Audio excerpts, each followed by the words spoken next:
सौभाग्य है सभी साधक वृंद, हमारे संस्कृत विद्यालय के सभी छात्र वृंद, अब ये हमारा सबका परम सौभाग्य है कि हम अपना आत्म कल्याण हेतु जो है ब्रह्म विद्या श्रवण करने के लिए माता भागीरथी के प्रांगण में श्रवणार्थम आए हैं।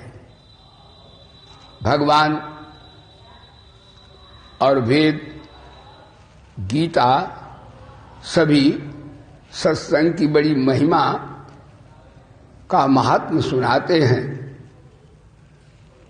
वेदों में बताया है कि परमात्मा की प्राप्ति किसको होती, परम कल्याण की प्राप्ति किसको होती है, परमानंद परम पद की प्राप्ति किसको होती है।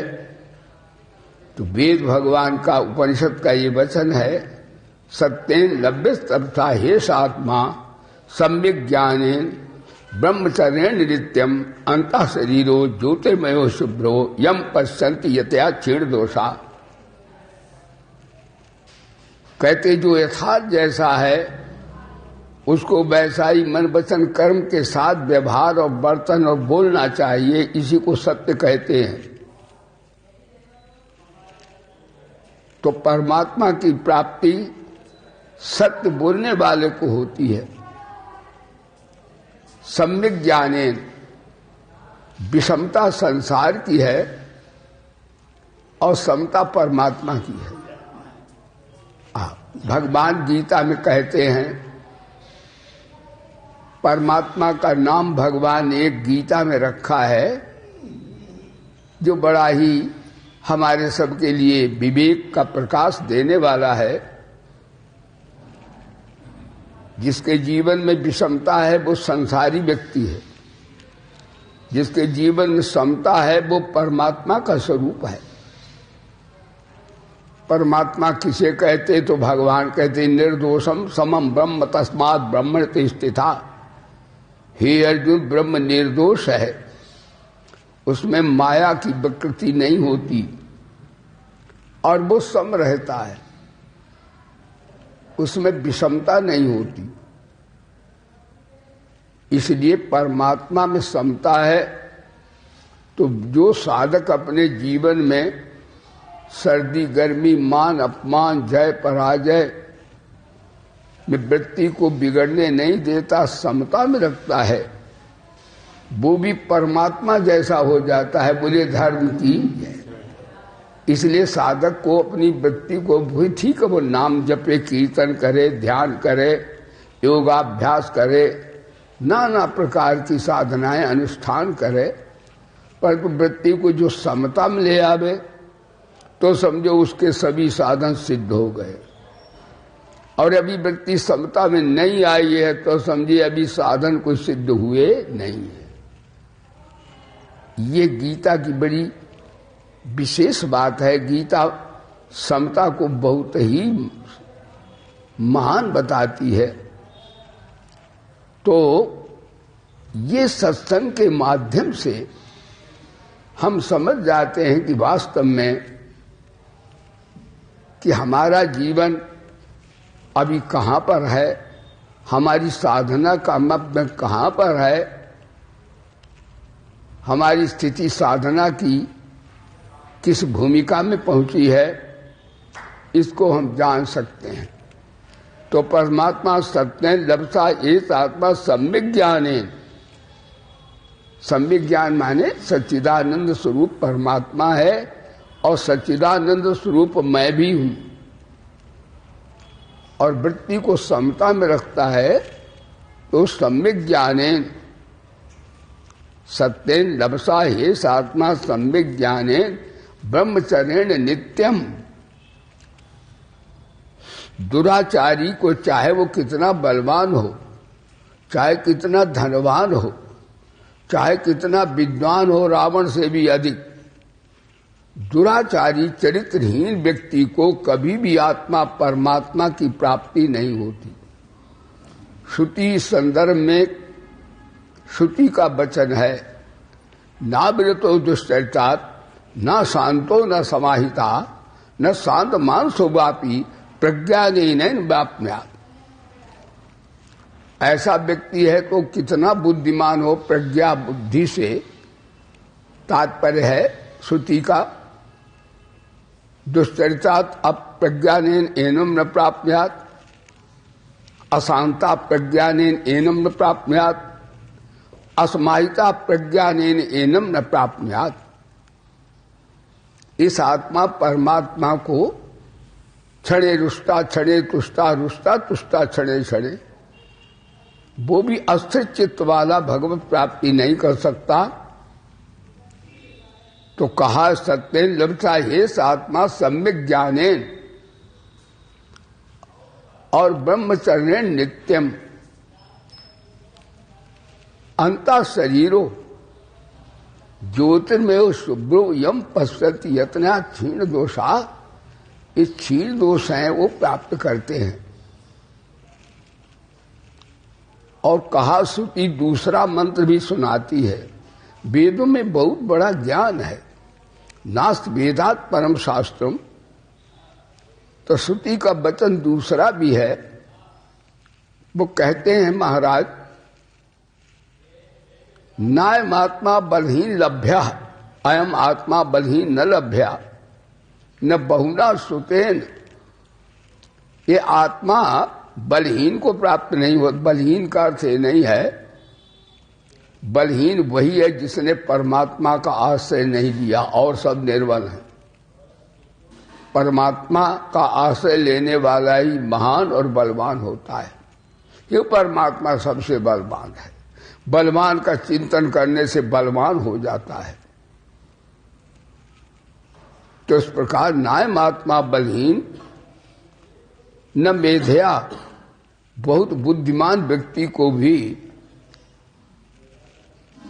परमात्मा की प्राप्ति नहीं होती। न मेध्या न बहुना श्रुते, बहुत सुनता रहे वेद पुराण शास्त्र और जीवन में वो पालन न करे तो केवल सुनना एक समझो एक व्यसन है। वो साधना के क्षेत्र में जब तक उतारे नहीं तब तक काम नहीं बनेगा। न बहुना सुतेन यमे वैस वृते तेन लभ्या। और जो संसार को ही श्रेष्ठ मानता है, संसार के जीवों से ही जिसका मोह ममता है, उसको भी आत्मा परमात्मा का आत्मा का बोध नहीं होता, परमात्मा की प्राप्ति नहीं होती। कहते हैं इत्या क्षीण दोषा नायमात्मा बधीन लभ्यो न मेध्या न बहुना सुते मे बस वृणुते तेन लभ्या। केन लभ्या तेन लभ्या, किसको प्राप्त होता है? जो परमात्मा से प्रीति करता है।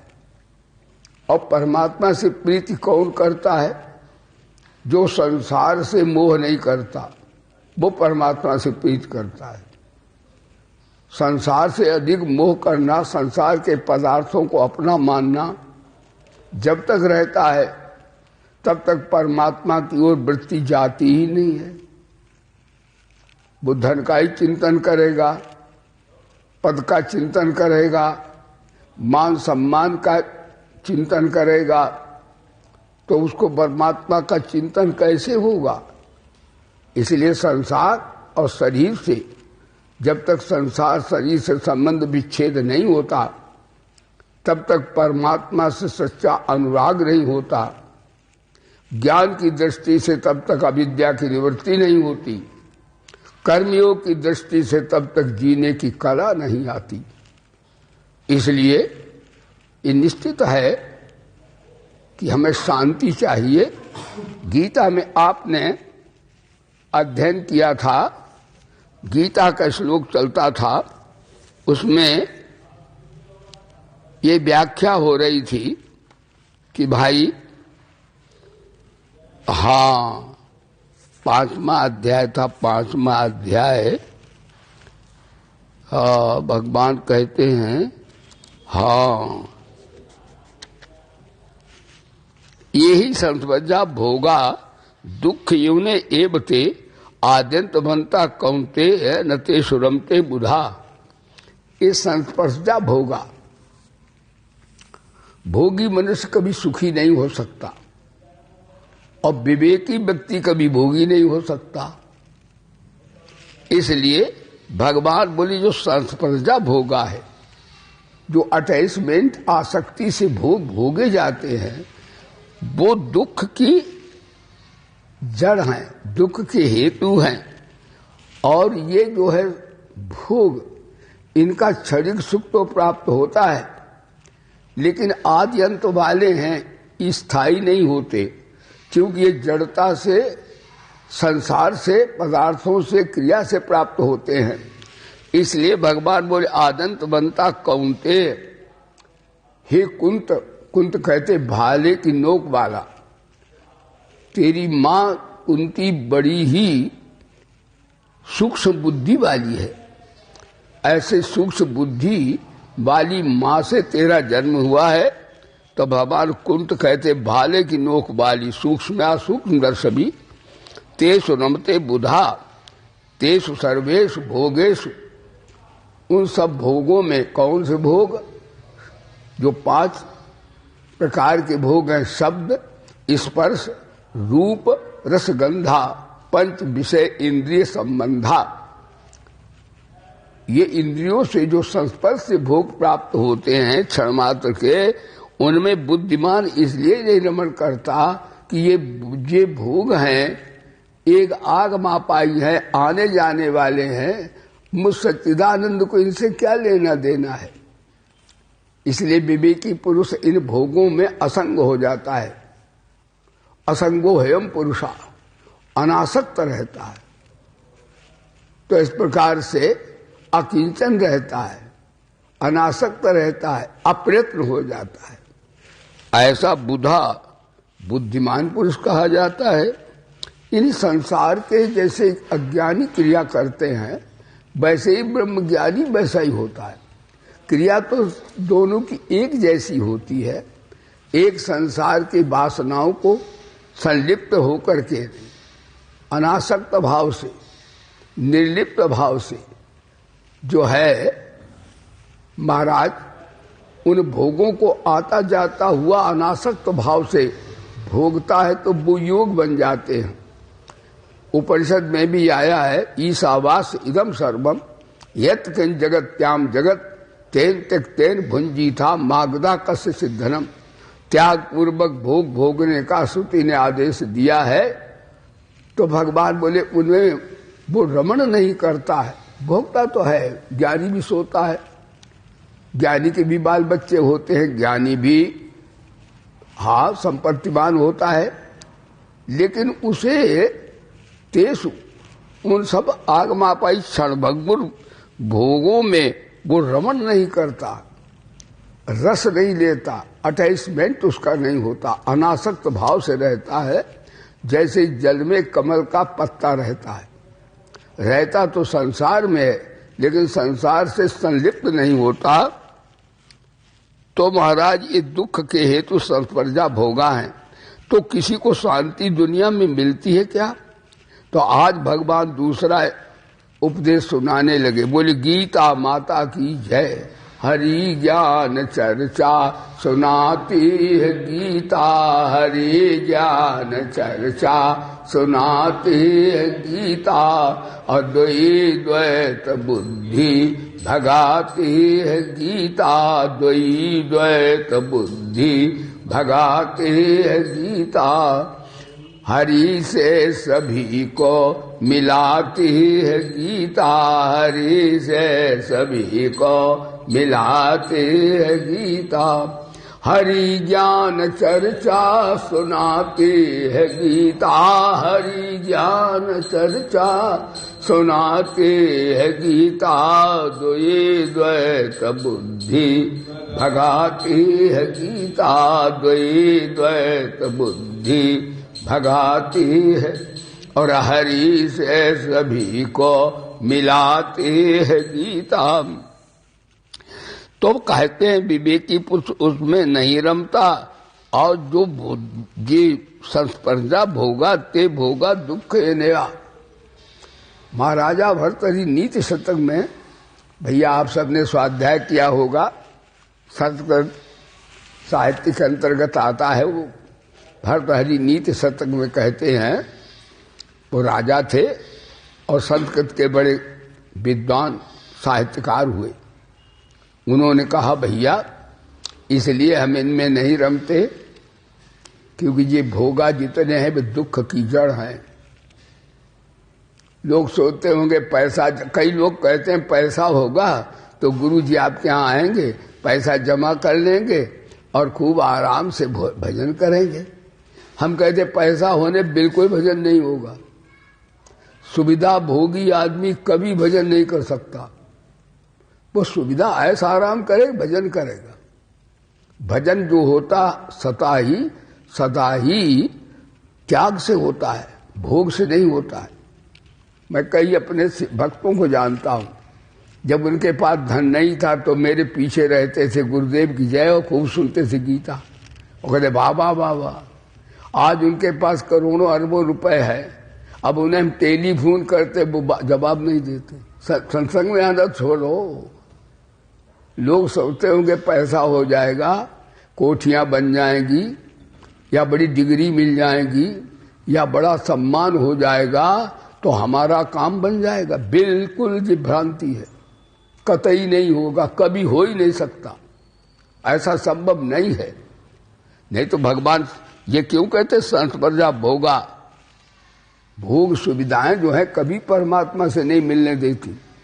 देखो नानक देव, कोई संत ऐसा बताओ जिसके जीवन में सुविधा रही हो। नानक देव, उनके पिताजी कालूराम कहते थे खेत में जाओ चिड़ियां देखो जा करके, तो नानक देव जाते थे। उन्हें तो सब में भगवान दिखते हैं, चिड़िया में भी दिखते हैं। ध्यान देना। तो नानक देव कहें राम की चिड़िया राम का खेत, खा लो चिड़िया भर भर पेट। कालूराम ने 2 डंडे मारे, साले सब खिला देगा, तू का खाएगा पत्थर। राम की चिड़िया राम की खेत। और व्यापार करते थे, कहा बैठ दुकान बैठ जा। अरे महाराज घर वाले दुर्दशा कर देते साधु की। तो नानक देव कहें जब दुकान बैठे, 1 2 3 4 5 6 7 8 13 का जब नंबर आया, 13 बोले, मुख से फिर कुछ ना बोले, रग रग बोले हरि हरि, राम नाम में रस ना बोले, जिब्बा बोले हरि हरि। जब 13 पसेरी आवे तो कहा 13 मेरा कुछ नहीं। नानक देव बोले, कहा साले अब तू दुकान भी चौपट करेगा, पहले खेत तूने बर्बाद कर दिया। अब 13 नंबर आया, 13 बोले, बताओ। तो नानक देव की पिटाई करी। खैर विवाह हुआ। तो एक बात है, ऐसे संत से लोग कहते विवाह करो। मैं तो कहता हूं कि विवाह करने का अधिकार वस्तुतः सबको नहीं है। खरी बात है, विकृति से विकृति वाले पैदा होंगे। विवाह कौन करे? गृहस्थ आश्रम सबसे पुनीत आश्रम है और बहुत बड़े महात्मा के लिए निर्वाह करने के योग्य है। भोगी के लिए गृहस्थ आश्रम नहीं है। त्रैरस्या बदाता निर्विद्या च कर्म चा। 3 तरह की शुद्धि हो तो महान आत्मा आएंगे उस घर में। वो हमारे माता पिता भी संत होंगे, जिनके हम बेटे होंगे, यानी जिनसे मेरा जन्म हो, वो 25 वर्ष तक अपने संयम से नए विद्या अध्ययन करें, जो मेरे माता पिता हों। और फिर गायत्री जप, संध्या बंदन, वैदिक संस्कार उनके अंदर हों। फिर आध्यात्मिक संस्कार, वेदांत का श्रवण करें। और इस प्रकार से 3 तरह की शुद्धि हो, आध्यात्मिक शुद्धि, आदिदैविक शुद्धि, आज भौतिक शुद्धि। उनसे जो उत्पन्न होंगे तो उनके घर में कौन आएंगे? उनके घर में दयानंद आएंगे, रामकृष्ण परमहंस आएंगे, विवेकानंद जी आएंगे। ऐसे के घरों में संत ऋषि मुनि के घर में भगवान ऐसी आत्मा को भेजते हैं। गीता में आया है, जो योग भ्रष्ट होते हैं, यानी जिनके यहाँ संतों का जन्म होता, उनके माता पिता में भी दैवत्व होता है। शुचि नाम श्रीमताम गेह योग भ्रष्टो विजायते। शुचि कहते चरित्रवान, श्री कहते संपत्ति से युक्त है लेकिन आसक्ति नहीं उनको है, ऐसे कुल में जन्म होता है योग भ्रष्ट पुरुष का, ऐसा गीता का वचन है। तो भाई शांति किसको मिलती है? शांति गीता में ऐसा है कि शांति बहुत विद्वान को नहीं मिलती है, बहुत धनवान को भी नहीं मिलती। बोले धर्म की, जिसके पीछे दुनिया भाग रही है उससे शांति नहीं मिलती, नहीं मिलती, नहीं मिलती है। तिरवाचक कर दिया। तो मैंने देखा धन हो गया, अब वो आते नहीं सत्संग में। ज्यादा धन हो जाए तो फिर सामान्य जनता में बैठेंगे नहीं। अरे इतना बड़ा हमारा स्तर है, हम इनके साथ बैठेंगे, यानी उन्हें बैठने में शर्म लगेगी। और ज्यादा डिग्री विद्वान होगा भौतिक विद्या का तो वो कह अरे इन अपठितों में बैठेंगे हम। इसीलिए भगवान ने कहा पाप तो छोड़ो लेकिन पुण्य की अहंता भी छोड़ो, यानी पाप को छोड़ो लेकिन पुण्य की अहंता भी छोड़ो। बिना त्याग के शांति नहीं मिले। श्लोक बताता है कि धन से नहीं मिलेगी, बड़ा परिवार से शांति नहीं मिलेगी, बहुत लौकिक विद्याएं पढ़ने से भी शांति नहीं मिलेगी, यज्ञ आदि शुभ कर्म करने से भी शांति नहीं मिलेगी। आज का प्रवचन है त्याग से शांति मिलेगी, ध्यान देना। और तपस्या से भी शांति नहीं मिलेगी, यानी इसका शुभ कार्य करने से भी शांति नहीं मिलेगी। अशुभ कार्य का तो त्याग कर ही दो, यानी पाप का त्याग तो कर ही दो, लेकिन पुण्य की अहंता का भी त्याग करो। ये लोग बहुत कम जानते कि पुण्य भी हमें परमात्मा से मिलने नहीं देती है। पुण्य कहाँ जाती है? पुण्य हमको देवता तक बना देती है, स्वर्ग तक पहुंचा देती है। रामायण में भी आया, ध्यान दीजिएगा।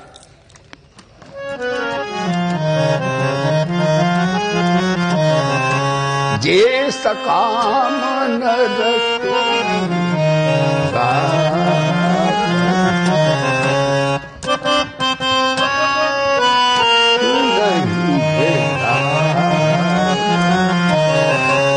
सुख संपत्ति नाना विधि श्री राम जय राम जय जय राम, श्री राम जय राम।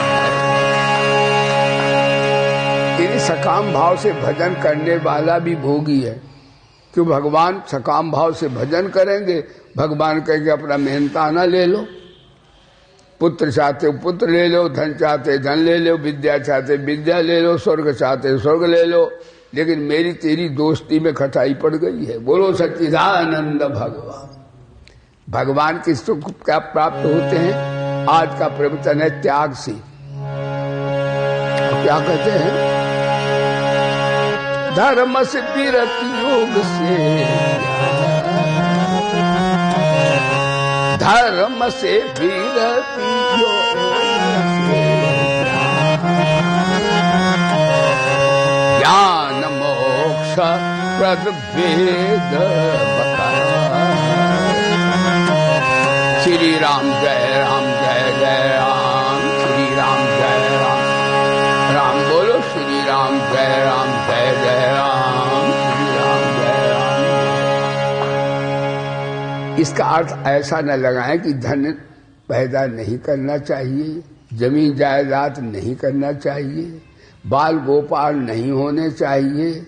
ध्यान देना, गीता में शब्द कुछ और हैं और इनका भावार्थ तत्वार्थ और है। क्या ज्ञानियों के बाल बच्चे नहीं हुए? क्या रामकृष्ण महाराज परम साहेब उनके क्या पिता माता नहीं थे? क्या हम लोग साधु महात्मा जन्मे, क्या गृहस्थों के यहाँ हमारा जन्म नहीं हुआ?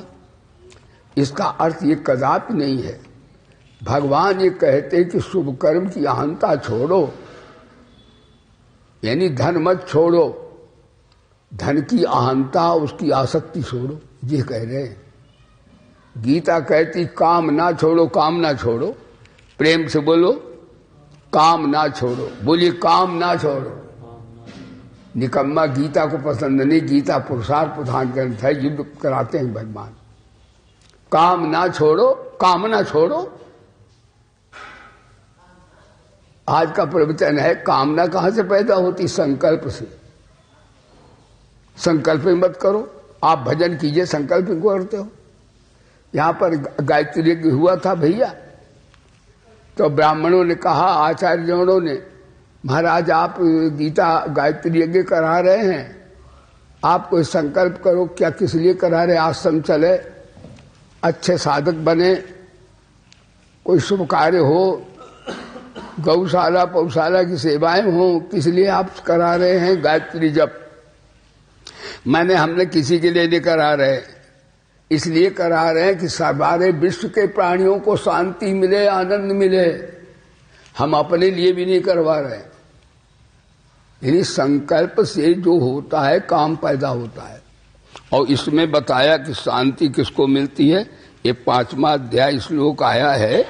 भगवान बोले 5वां अध्याय में कहते हैं, शक्नोति है सोढ़ुम प्राक शरीर विमोक्षणा कामत क्रोधोद्भवम बेगम सायुक्ता सा सुखी नरा। भगवान बोले देखो, अभी तो कहते संतों होगा ये दुख की जड़ है, अब कोई शांति की जड़ भी है। तो गीता देखो 2 पॉइंट भगवान बता रहे हैं। हाँ, कि शांति कहाँ मिलेगी? तो भगवान बोले श्रेवी ज्ञान अभ्यासात, अब 18वें अध्याय में बताएंगे ना, 12वें में, श्रेवी ज्ञान अभ्यासात ज्ञानात ध्यानम विशिष्यते ध्यानात कर्म फल त्यागात शांति अनंतरम। त्याग से मिलेगी। कई लोग कहते गुरुजी धन से तो खैर ये तो आता ही कि मैं धनी हो गया हूं, चिंता रहित हो जाता हूं, खाऊं पीऊंगा, मस्त रहूंगा। तो धन से अच्छी चीज है, बिना धन के तो कोई काम होता नहीं। मैंने धन से नहीं होता है। जब धन का त्याग करते हो तब शांति मिलती है। यानी धन को जब अच्छे जगह लगाते हो तब शांति मिलती है। धन तो त्याग अपने धन गुल्लक में रखते रहो तो शांति नहीं मिलेगी। जैसे विद्या आपने पढ़ ली तो विद्या का दान करोगे सबको तो शांति मिलेगी। विद्या से नहीं मिलेगी, त्याग से मिलेगी। धन से नहीं, धन के त्याग से शांति मिलेगी। विद्या से नहीं, विद्या का त्याग दो समाज को तब शांति मिलेगी। बल से शांति नहीं मिले, बल से गिरे हुए को उठाओगे तब शांति मिलेगी, ये कह रही गीता।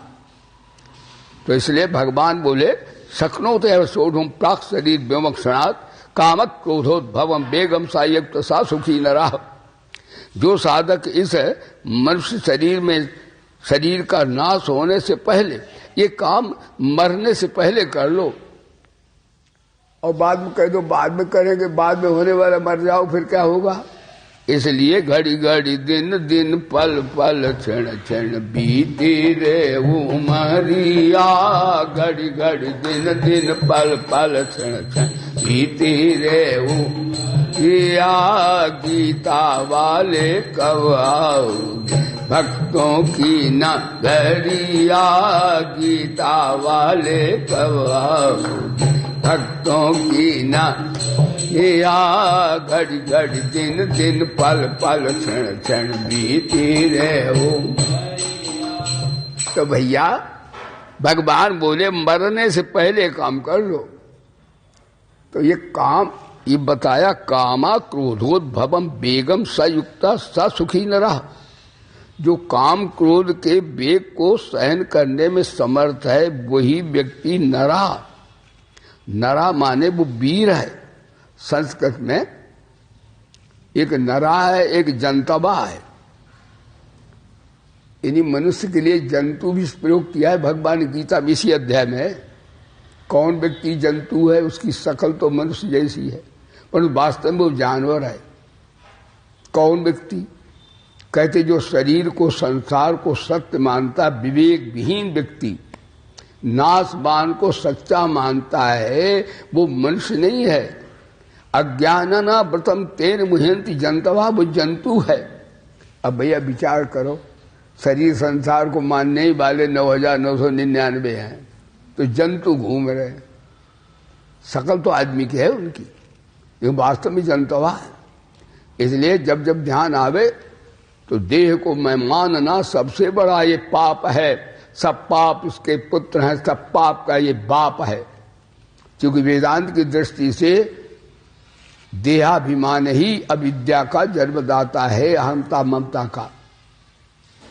इसलिए वेदांती इससे क्या होता है, वो महाराज अकिंचन अप्रयत्न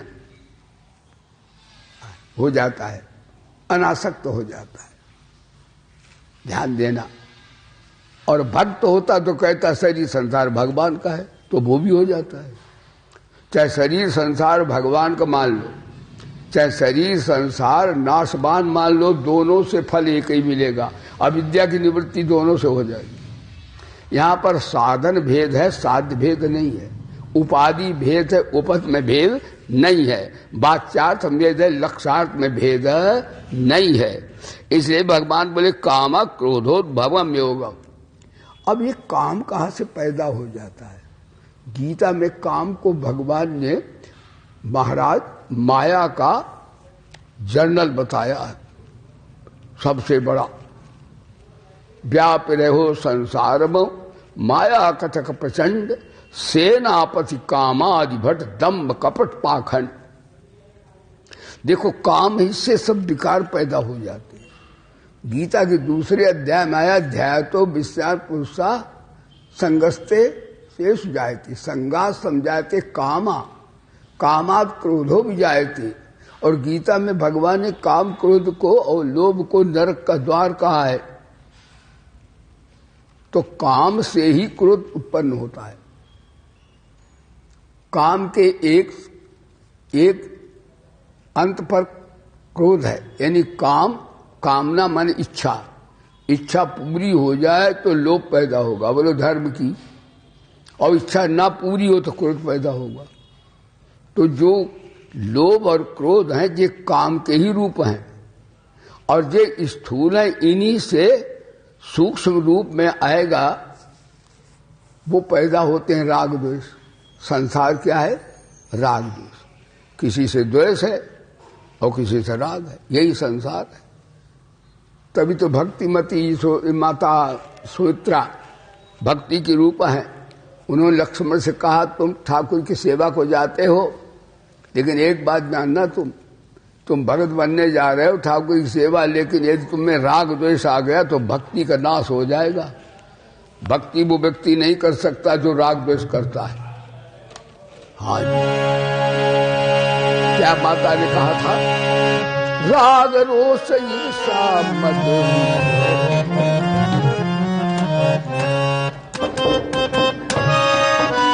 निरप मगर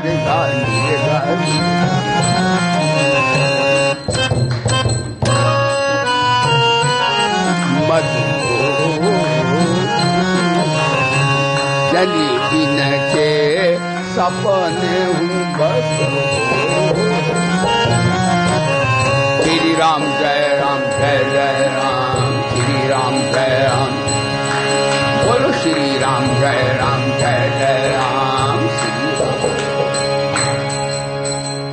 ये काम क्रोध जो है यही राग द्वेष बन जाते हैं। भगवान बोले तुम जप करते हो, ध्यान करते हो, तप करते हो, जो भी अनुष्ठान करते हो, तो तुम्हारे इस धन को, आध्यात्मिक खजाने को लूटने वाले दो डाकू हैं अर्जुन।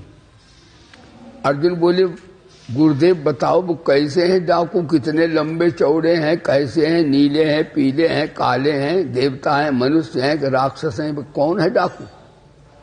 भगवान बोले राग द्वेष ही डाकू सबके अंदर बैठे हैं। यानी दुनिया क्या है? किसी से हमारा राग है और किसी से द्वेष है।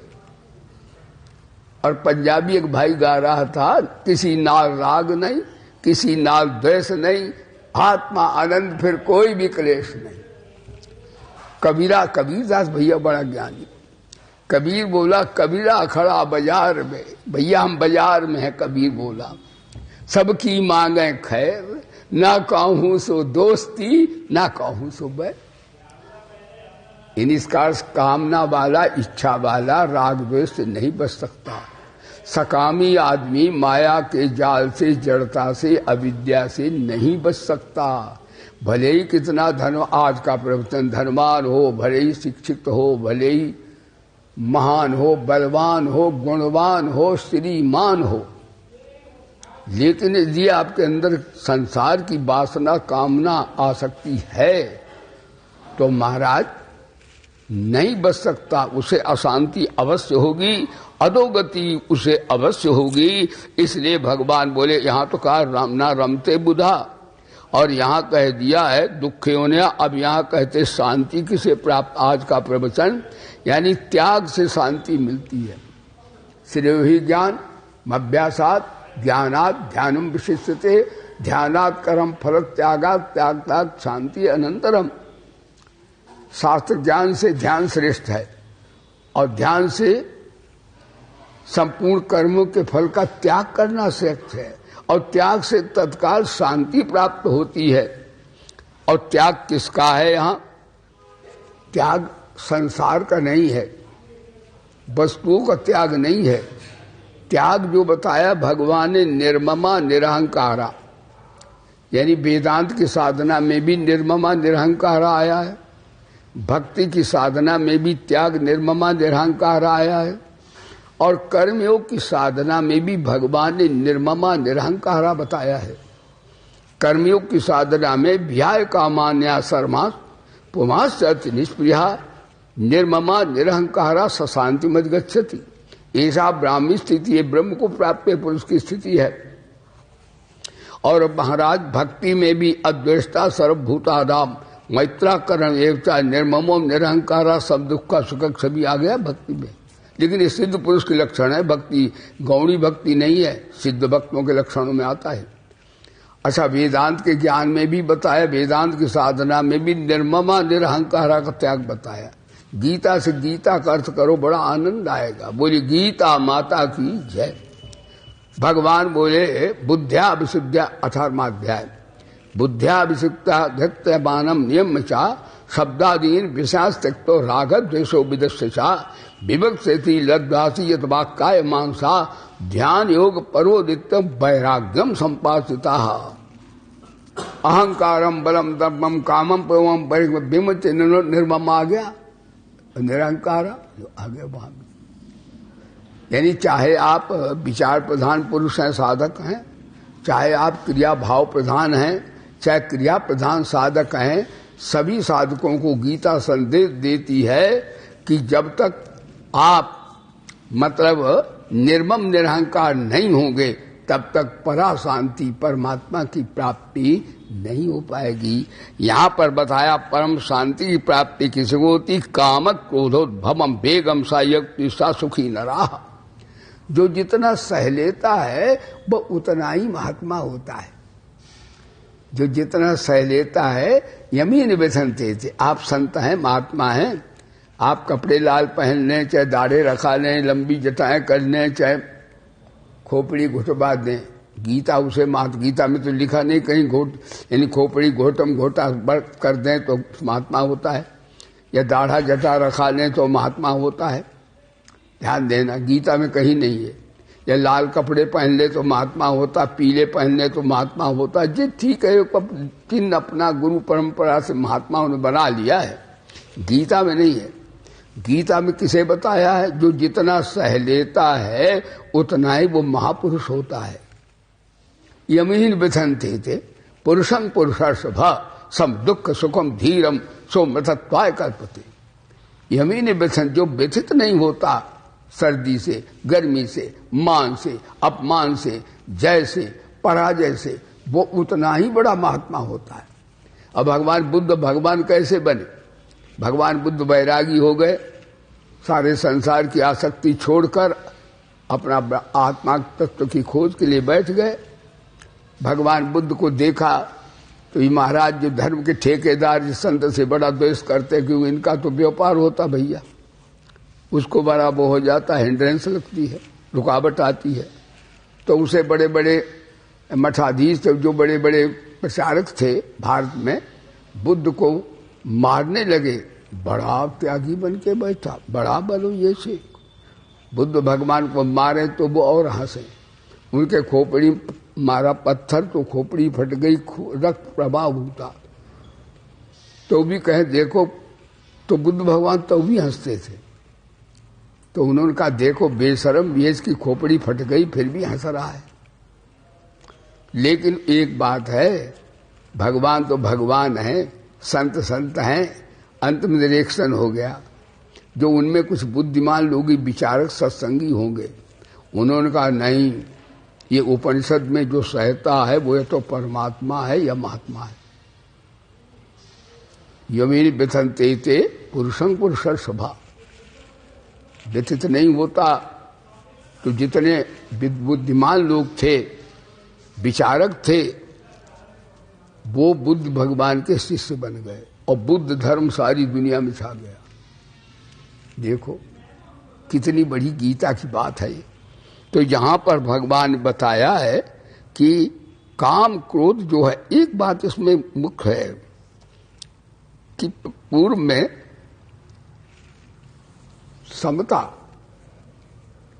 समता को लाने के लिए प्रथम तो ममता का त्याग करना पड़ेगा।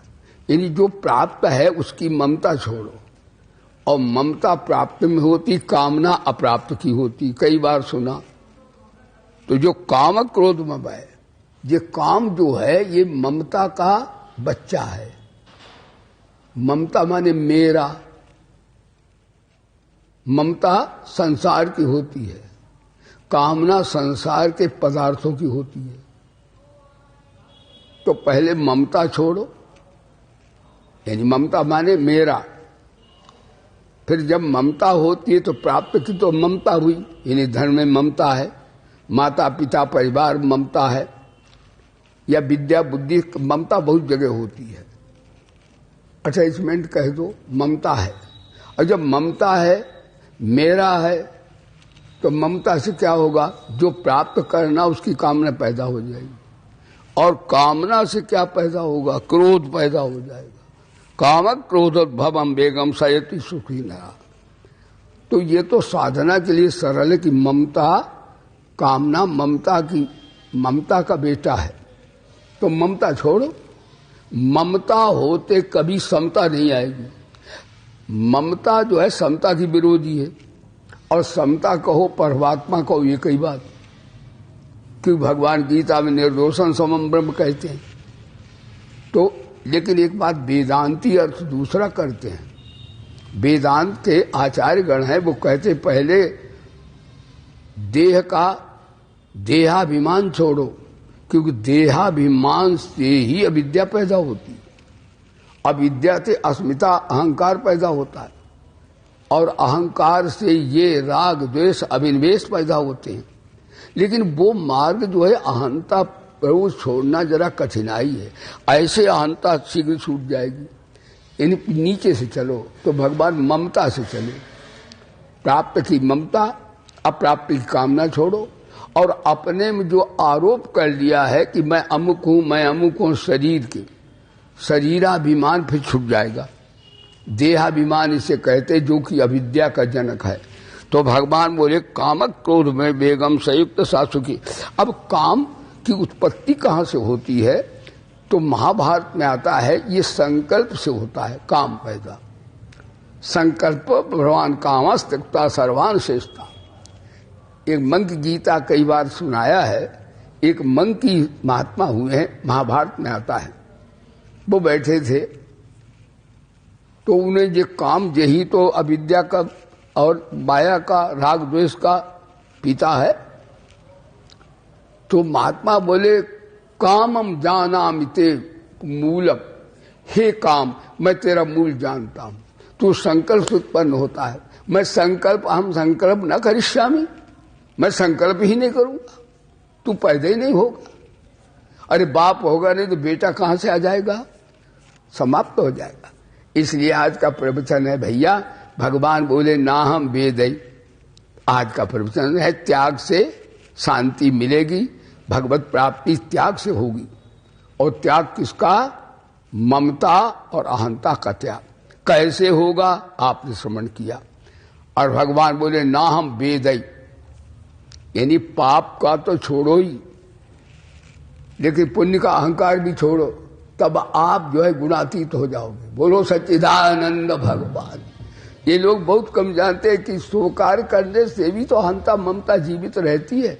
तभी भगवान ने कहा ना हम वेद है, मैं बहुत विद्या अध्ययन करने से, वेद माने ज्ञान के भंडार है वेद, नास वेदात परम सातम। तो भगवान वहां अहंकार की निंदा कर रहे हैं, वेद की नहीं कर रहे हैं। ना हम वेद है न तपसा, तप की निंदा नहीं कर रहे भगवान। अरे तप से तो सब काम होता है। तपबल रचे प्रपंच विधाता, तपबल विष्णु सकल जगत त्राता, तप से स्तंभ करें संघारा, तप से अगमन का संसारा। तो वहां भगवान इसकी बात कह रहे हैं। तो भगवान ना तपसा न दाने, वहां दान की निंदा नहीं है, दान के अहंकार की निंदा है। जैसे बलि निकाल ले लो, 3 पग तुम मांगते हो, तुम्हें मांगना नहीं आता, भगवान बोले तेरी मैं निकालने आया हूं, दाता बन के बैठा है। तो ना तपसा न दाने न चिज्ञा।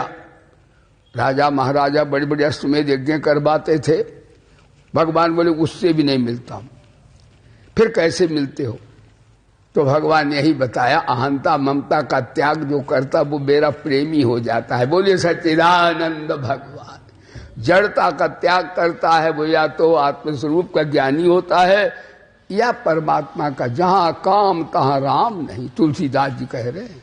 कामक क्रोध, आज का प्रवचन है कि त्याग से शांति मिलती है। और त्याग किसका है? अहंता ममता का। कैसे होता है? संकल्प के त्याग से। बोलिए सच्चिदानंद भगवान की। आज का प्रवचन है, एक दृष्टांत और दिए देते हैं। जैसे ही हमारा अटैचमेंट होगा, जड़ता से हमारा तादात्म्य होगा, वैसे ही हमें अविद्या अनर्थ घेर लेगा। महाभारत में एक चील का दृष्टांत सुनाते हैं। एक चील आई, लोग समझते धन आएगा, परिवार बड़ा होगा, विद्या बहुत होगी, डिग्रियां होंगी और कोठियां बहुत होंगी, हवाई जहाज होंगे या हमें गद्दी मिल जाएगी, राष्ट्रपति और प्रधानमंत्री हो जाएंगे तो शांति मिलेगी। गीता कहती बिल्कुल नहीं मिलेगी, कतई नहीं मिलेगी। स्वप्न है ये तुम्हारा, क्योंकि जड़ चीजें आत्मा तक पहुंच ही नहीं सकती। हम सच्चिदानंद हैं, क्रिया पदार्थ हमें स्पर्श कर ही नहीं सकते। ऐसा गंगा कसम कोई हो ही नहीं सकता। तो अहंता ममता का त्याग, यहाँ धन का त्याग, घर का त्याग यहाँ नहीं है। जो बुद्ध भगवान ने शिक्षा दी, जैन भगवान ने शिक्षा दी, जैनाचार्य जी, हमारे रामकृष्ण ने, अन्य संतों ने भी, तो उन संतों गुरुओं के भी जीवन से हमें सीखने को मिल जाता है कि वास्तव में संकल्प से ही काम पैदा होता है और काम से ही विघ्न पड़े तो क्रोध पैदा होता है और ममता से कामना पैदा होती है। और ममता प्राप्त की छोड़ो, कामना अप्राप्त की छोड़ो, और अपने अंदर विवेक के प्रकाश से जो क्षुद्र शरीर संसार को अपना मान लिया है उसकी अहंता छोड़ो, तो अपरा शांति की प्राप्ति होगी। एक आपको आज के प्रवचन संदर्भ एक चील का दृष्टांत देते हैं। एक चील, लोग कहते ये कर लेंगे वो कर लेंगे तो शांति मिलेगी। तो चील कहीं से मांस का लोथड़ा ले आई और ऊपर बैठ गई। कौओं ने देखा कि अरे मांस तो बहुत है इसकी, वो में 1.5 किलो दवाई घूम रही है। कौए उसके पीछे पड़ गए। अब बेचारी चील इधर जाती उधर जाती इधर जाती, वो बड़ी परेशान हो गई। चील ने देखा ये कौए नोचन क्यों मचाए हैं, क्यों पीछे पड़े, क्यों कारण बिना कार्य कैसे होगा। चील समझ गई कि पहले तो कौए पूर्व में जब नहीं था ये, तब मेरे पास कोई नहीं आता था, आज कौए बहुत परेशान कर रहे हैं। चील ने कहा अच्छा मांस का लोथड़ा मुख में आए। चील ने वो फेंक दिया, अब कौए उस पर टूट पड़े। चील शांति से बैठ गई। तो तुम भी कहो, हे घर की आसक्ति, हे धन की आसक्ति, हे परिवार का मोह, हाँ, हे विद्या या बुद्धि की आसक्ति, मैंने जिंदाई तेरे को फेंक दिया, मरने बने अभी फेंक दिया तेरे। आप सच्चिदानंद हो गए।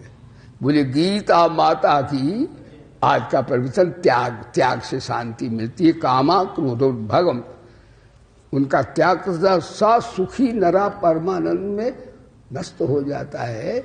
आपने श्रवण किया, बहुत बहुत आप सबको साधुवाद भाई। इसी प्रकार साधना में सतपथ पर हो जाएं। साधना से ही साध्य की प्राप्ति होती है। मेरे साथ वेद भगवान का जयकारा बोलिए, बोले वेद भगवान की। अरे जोर से बोलो, आजकल भगवान ऊंचा सुनते हैं, जोर से बोलिए, बोले वेद भगवान की। श्री गायत्री माता की, श्री गीता माता की, श्री भारत माता की, गंगा माता की, श्री गौ माता की, श्री भोले बाबा की, श्री पवन सुत हनुमान की, श्री गुरुदेव भगवान की। धर्म की, अधर्म का, प्राणियों में, हर विश्व का, हर हर महादेव। जय जय श्री राधे। सर्वे भवन्तु सुखिना, सर्वे सन्तु निरामया, सर्वे भद्राणि पश्यन्तु, मां कश्चित् दुःख भाग् भवेत्। ओम शांति शांति शांति। भगवान की जय।